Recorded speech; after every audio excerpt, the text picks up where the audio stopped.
Welcome, curious minds, to the Deep Dive. Great to be here. Today, we're embarking on a really fascinating journey. We're heading back a few centuries, Enlightenment era, but looking at it all through the lens of today.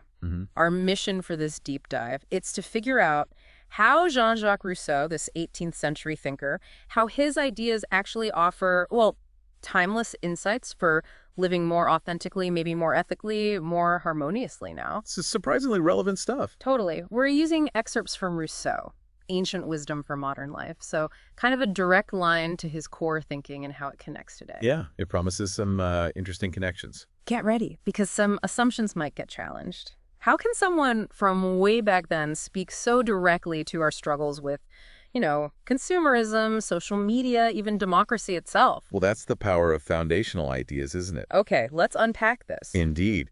Rousseau is just one of those pivotal figures. His work, yeah, it's rooted in the Enlightenment, but it still manages to challenge us, to illuminate things about our world today. It's kind of profound. It really does feel that way sometimes. Prescient, almost. It does. So, yeah, this isn't just like a history lesson. We're really trying to pull out actionable wisdom here. Practical takeaways. Love it. Exactly. We'll be digging into quite a range. Our connection to nature, the whole basis of society, how we raise our kids. Well, the education stuff is fascinating. Right. And even how his ideas about self-worth, play out in this digital age we're all living in. All right, let's kick off with maybe his most furious idea. That people are inherently good. The starting point. But then society comes along and, well, corrupts us.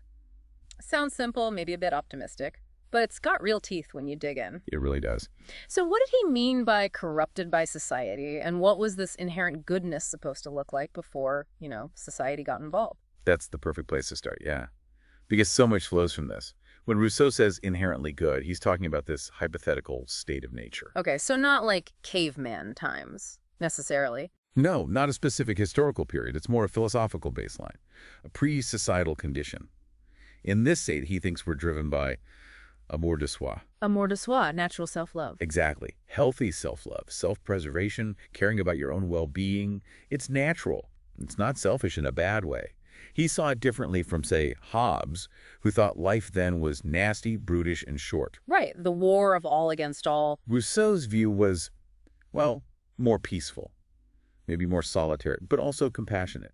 He thought we have this natural empathy, this feeling of repulsion at seeing others suffer. The nodal savage idea. Sort of, yeah. Guided by instinct, empathy. Pretty self-sufficient. No need for complicated rules or governments, not yet anyway. Innocent, pure in a sense. Okay, so where does the corruption part come in then? Well, according to Rousseau, it creeps in as soon as we start living together, forming communities, developing language, comparing ourselves to each other. Ah, comparison. That sounds familiar. Right. And crucially, when private property gets established, that's when a different kind of self-love emerges. Amour propre. Okay, amour propre. Different from amour de soi. Totally different. Amour propre is self-love that depends on what others think of you. Ah, validation. Exactly. It breeds competition, envy, vanity, wanting, status, recognition. Suddenly, it's all about how you look to others. Okay, I see the connection to today already. Right. So you start living for other people's opinions, not for your own genuine well-being, chasing approval. And that, for Rousseau, is the corruption. The pursuit of status, wealth, external validation, that's what pulls us away from our natural good state. Wow. So when he talks about a return to nature or a simpler way of living, it's not necessarily about literally moving to the woods. Right, not everyone can do that. No, it's more of a philosophical shift. Stripping away the artificial needs, the desires society pushes on us, realigning with what's essential, what's authentic, finding contentment inside, not just outside. That distinction, amour de soi versus amour propre. Wow, it just lands so hard today. So what does this mean for us now? Drowning in consumerism, constant digital noise. Social media feels like an amour propre engine. It really does, doesn't it? His ideas feel almost like a prophecy against modern consumption culture. How so? Well, think about it. So much advertising, so much of our culture basically screams that happiness equals stuff. Right. Buying more, upgrading, keeping up. Yeah, the cycle. That's exactly the kind of external, superficial chase Rousseau warned us about. He'd see it as driving that corruption, pulling us away from our real selves, creating this hunger that honestly, can never really be filled. Because there's always something newer, better, someone with more. Precisely. The satisfaction is temporary, always reset by looking at what others have. It fuels that amor pro. And then there's the digital world. You mentioned it. Yeah, the constant connectivity, social media, maybe the ultimate modern example of his critique. Our feeds, they're like curated highlight reels. Right. Everyone's perfect life. Exactly. It sets up this environment where comparison isn't just possible, it's almost unavoidable. Yeah. Engineered even. Think about likes, shares, followers. The metrics. They're not just symbols, they're quantifiable fuel for amor proprio, turning our lives into a performance. Well, constantly checking, comparing. And that relentless chase for validation, it messes with us. Anxiety about how we look, what we're doing, if we measure up, it blurs the line between who we really are and the online version we project. Leading to that feeling of inauthenticity, even if things look good online. Exactly. Rousseau would probably be horrified. He'd see these platforms as actively designing ways to hook into that need for external approval, making it harder than ever to feel okay with just being ourselves. So what's the benefit then, if we actually listen to Rousseau here? Well, the benefit is huge, I think. It's about shifting focus away from collecting stuff towards, well, internal well-being, prioritizing experiences over things. Like travel or learning or relationships? Yes, things that have intrinsic value. Doing that can genuinely reduce stress, help us be more mindful. It's not just about, putting your phone down for an hour. So that probably helps. It does. But it's deeper. It's about re-engaging with real primary experiences that aren't about showing off. Rousseau knew the natural world offers that kind of satisfaction.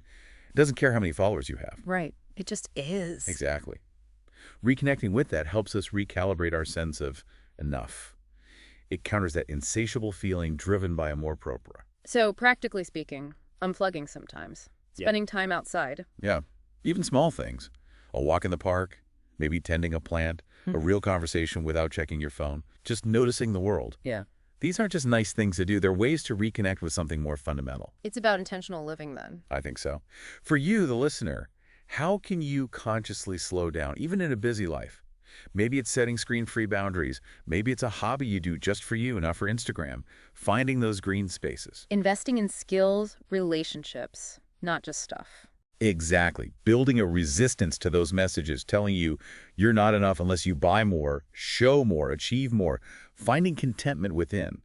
That's the challenge and the potential reward. Okay, so that individual level, the corruption, it sets the stage perfectly for his bigger critique of society, right? And his huge contribution, the social contract. Absolutely monumental work. Where he argues that legitimate political power comes from the consent of the governed.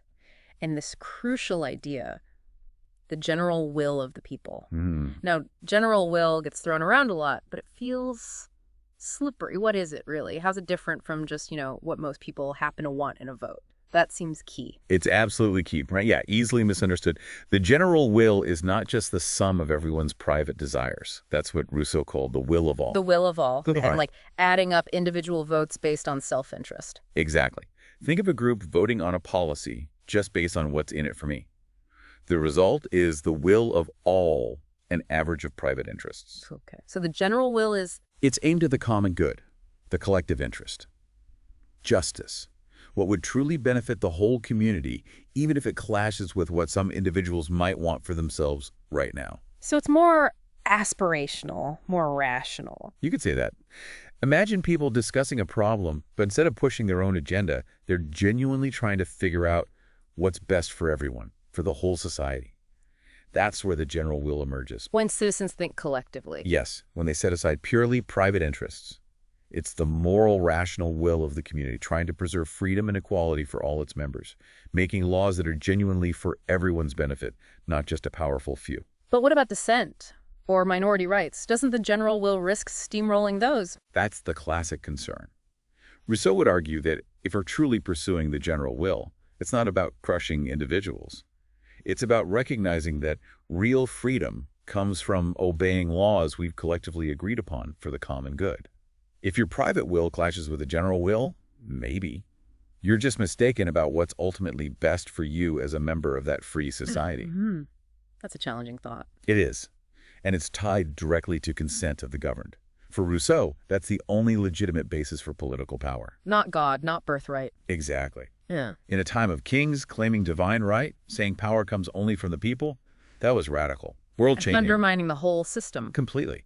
And this consent isn't just a one-off thing, it's an ongoing commitment. We agree to follow the laws that we collectively create for the common good. Which leads to collective responsibility. Precisely. You give up some individual freedoms, not to a king, but to the community you're part of. In return, you get protection under laws that apply equally to everyone. Paradoxically, he thought, you become freer because you're obeying laws you help make. That's a really powerful idea. Thinking about today, how does this translate? Modern democracies, the challenges they face, if the general will is about the common good, not just individual wins, that changes how we see politics, doesn't it? It really does.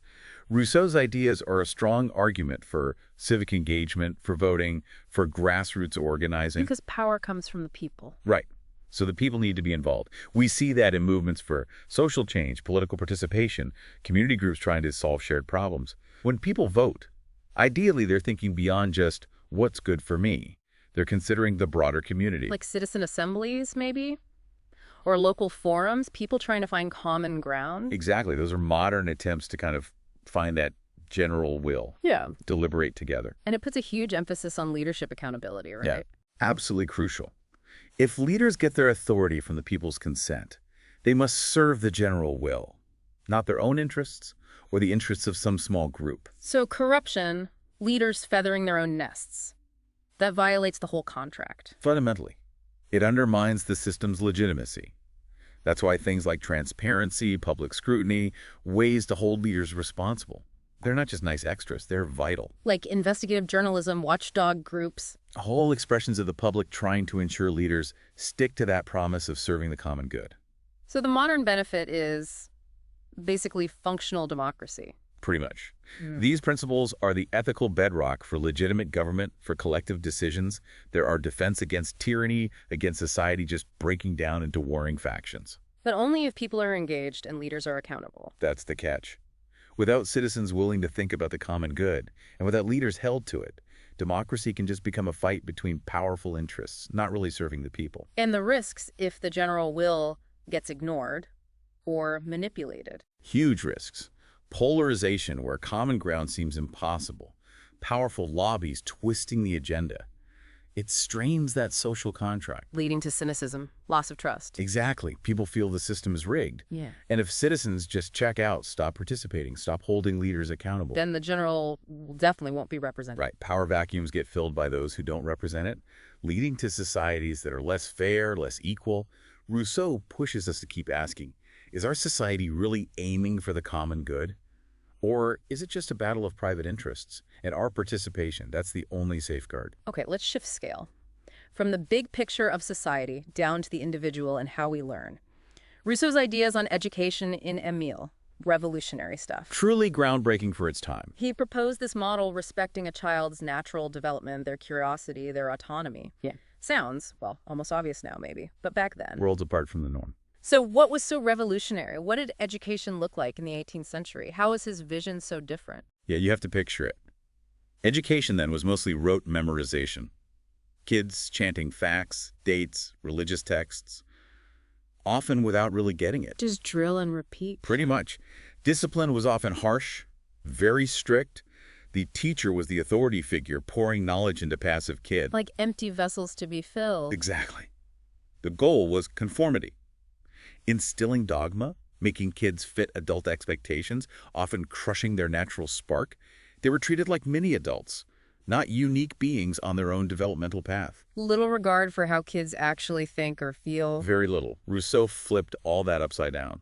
He championed learning through direct experience, through discovery. Let him learn by experience. Right. That's the famous line. He believed a child's natural curiosity, if you nurture it instead of squashing it, is the best engine for learning. So instead of lectures, Yeah. exploration. Yes. Don't just tell a kid about gravity. Let them drop things. Yeah. Let them figure it out through interacting with the world. The educator's role changes completely. From lecturer to guide, facilitator. More like a gardener, Rousseau suggested. Nurturing growth, removing obstacles, protecting the child from bad influences, but not imposing a rigid shape. Which connects to his ideas of natural development and autonomy. Directly. He argued education has to align with the child's actual stage of development. Kids aren't ready for abstract concepts or complex moral reasoning too early. Let them learn at their own pace. Following their own interests. Aye. Making choices. Within a carefully prepared, safe environment, yes. It wasn't about letting kids run wild, but about guiding their natural inclinations, protecting them from society's corrupting influences until they're strong enough internally to handle them. So it's about cultivating their natural abilities, their independence. Their authenticity.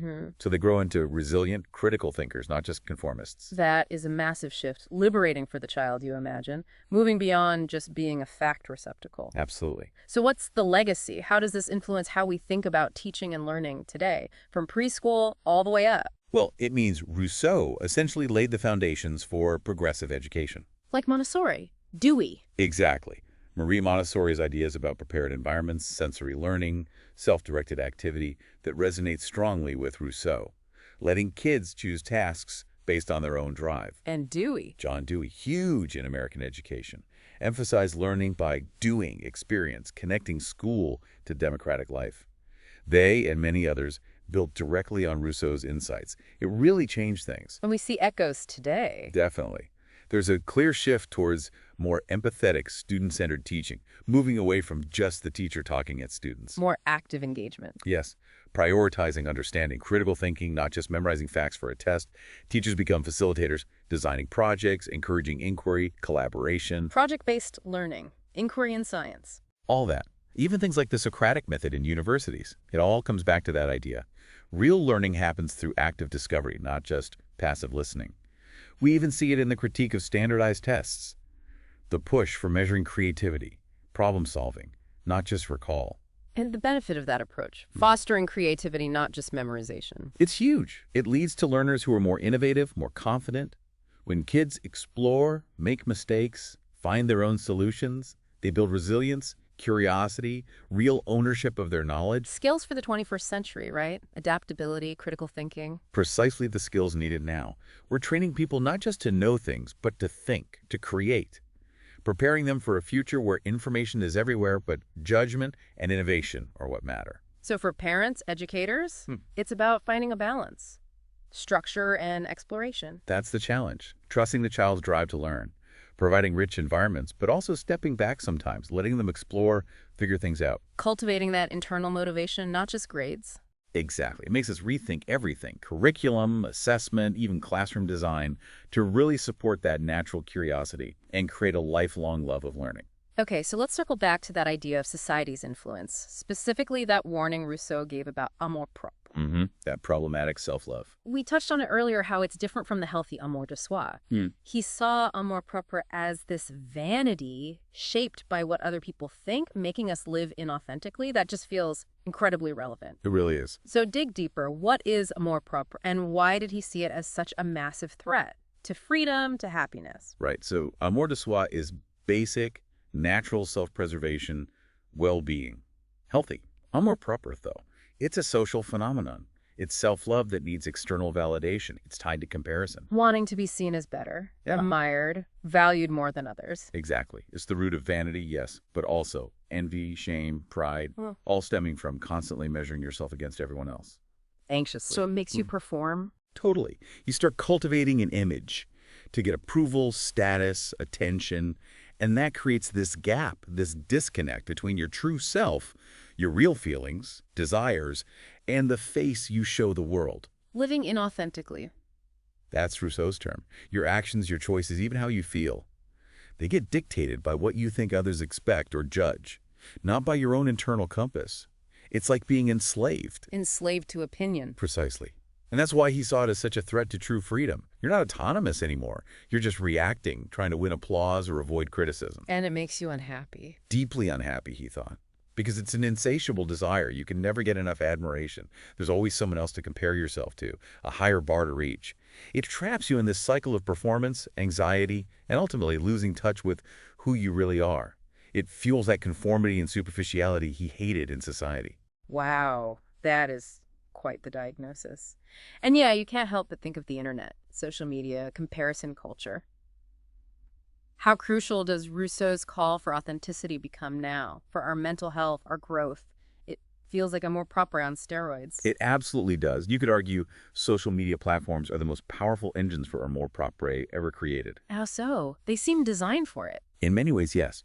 They encourage curated, idealized versions of life. They thrive on comparison. They provide constant, quantifiable external validation, likes, comments, shares. Turning life into performance art. Exactly. Yeah. Seeking those digital nods of approval, it can become so ingrained people lose touch with their actual selves, prioritizing the online persona over real experience, real emotion.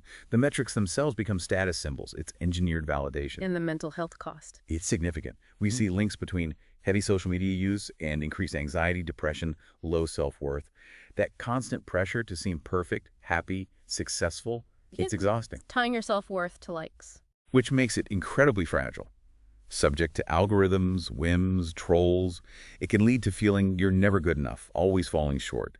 Deep loneliness, despite having thousands of friends. That gap between the inner self and the outer show creates real emotional pain. So, embracing Rousseau's call for authenticity, that's the antidote. It's a powerful one. It builds self-worth resilience. When you cultivate a genuine self, your validation comes from within. From your own principles, your real interests, your growth. Exactly, not from external perception. Think about unplugging to focus on real life. Doing hobbies just because you love them, not to post about them. Having deep conversations, not just surface interactions. Practicing self-compassion, accepting you're not perfect. Being true to yourself, basically. That's the core of it. It leads to a stronger sense of identity, more inner peace. Living in line with your values feels congruent, calmer. It frees you from that exhausting performance. So the implication for us, for the listener, is about consciously choosing that. I think it has to be conscious. How can you push back against the comparison trap? Define success and happiness on your terms. Bravely show up as your real self, even if it's not trendy. It's a journey. Definitely. A journey of self-discovery, self-acceptance, grounded in this old wisdom about knowing and valuing who you really are, regardless of the audience. Okay, finally, let's hit Rousseau's really radical critiques, especially challenging the idea that inequality is just natural or justified. Yeah, this was explosive stuff. He argued it's mostly a product of social structures and famously a controversially private property that still gets debated fiercely today. Why did he make that link? Inequality, society, property. This is where he really lays the groundwork for so much later social criticism. In his discourse on inequality, Right, the second discourse. he draws this sharp line between natural inequality and moral or political inequality. Right. Natural inequality is obvious differences in age, health, strength, smarts, things that just exist. Okay, biology, basically. Right. But Rousseau thought, in the state of nature, these differences don't actually matter that much. They don't usually lead to huge power imbalances. So the real problem is the other kind, moral, political inequality. Exactly. The kind that's created or allowed by human consent. Privileges some enjoy at others' expense, being richer, more honored, more powerful, even commanding obedience. And property is the key. He saw it as the catalyst, his famous line. The first man who, having fenced off a piece of land, thought of saying, "This is mine," and found people simple enough to believe him, was the true founder of civil society. Wow, that's quite a statement. It is. He believed that moment claiming ownership. Others accepting it was the big departure. Yeah. From a state where resources were basically common to one where they could be owned, accumulated. And that started a chain reaction. Yes, wealth differences emerged, leading to power differences. The rich got richer, the poor became dependent, needing to work for them, and then, crucially, Laws and government came in. but not necessarily for the common good initially. Rousseau suspected they were often created by the powerful to protect their property and status, to lock in those inequalities. So institutions aren't neutral. They actually create hierarchy. That was his argument. Laws, social norms. They formalize power imbalances based on human decisions, historical accidents, not natural differences. He was directly attacking justifications like divine right or inherent superiority of nobles. He was saying, no, we built this inequality. It's not natural. Exactly. And if we built it, we can change it, we can reform it. That is still radical. Thinking about today, movements for economic justice, social equity, challenges to concentrated power. Are Rousseau's ideas still echoing there? Absolutely. His core critique that major inequalities are social constructs, not natural inevitabilities, fuels so much activism today. So when people argue against huge wealth gaps or for universal basic services, They're echoing Rousseau whether they know it or not. They're saying this isn't just how things are, it's how we've arranged things. We can arrange them differently, more justly. and his ideas encourage challenging power concentration. Definitely. If legitimate power comes from the people, for the general will, then any system letting a tiny elite control everything, wealth, politics, social influence, is suspect. It's illegitimate by his standards. So that applies to debates about corporate power, inherited wealth, systemic discrimination. All of it. He pushes us to look under the surface. Who benefits from the current setup? Is it really for the common good? Examine the structures that create and maintain unfair hierarchies. The modern benefit, then, is inspiration for fairness, for reform. Profoundly. It gives a moral and intellectual basis for pushing for a more just society, where opportunity isn't just for the lucky few, or basic needs are met. We see it in debates about taxes, minimum wage, UBI, affirmative action. All attempts to address inequalities Rousseau would have recognized as products of social arrangements. He believed true freedom requires a degree of equality. Nobody rich enough to buy another person, nobody poor enough to have to sell themselves. So what kind of practical changes might he push for today?